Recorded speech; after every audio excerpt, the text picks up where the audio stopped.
Dalam episode kali ini, kita akan membahas berbagai macam canting dalam membatik. Dalam membatik tulis, alat untuk membatik itu sendiri adalah canting. Dan ada berbagai macam canting dalam membatik. Di antaranya adalah canting lowong. Lowong, asal kata dari kata lowong atau kosong. Canting lowong digunakan untuk membatik pola, garis, atau motif pada batik itu sendiri. Canting lowong memiliki berbagai ukuran lubang pada paruh atau cucuknya. Dalam membatik halusan, biasanya menggunakan canting yang cucuknya kecil. Namun sebaliknya, jika membatik kasaran, biasa menggunakan cucuk atau paruh yang lebih besar. Selain canting lowong, ada canting cecek. Canting cecek biasanya digunakan untuk memberi isen-isen cecek pada lukisan batik. Ukuran paruh canting cecek biasanya lebih kecil daripada canting lowong. Bahkan, jumlah paruhnya ada yang memiliki paruh atau cucuknya lebih dari satu. Ada yang memiliki 3 paruh, sampai ada yang memiliki 7 paruh.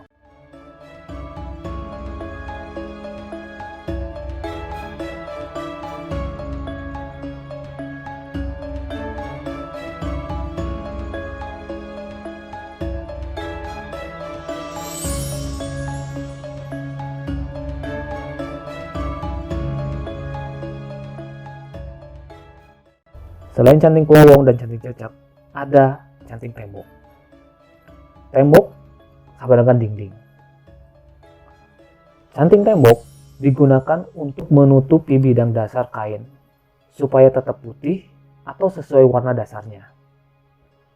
Dalam menutup bidang ini, biasanya kami menyebutnya menembok. Sedangkan bagian kain batik yang ditutup lilin tembok biasanya disebut bagian tembokan. Lilin yang dipakai buat tembokan harus menggunakan lilin yang kuat, tidak mudah pecah, tidak mudah lepas. Dikarenakan biasanya akan melalui beberapa proses pewarnaan. Canting tembok memiliki beberapa ukuran, tergantung luas bidang atau bagian yang akan ditembok.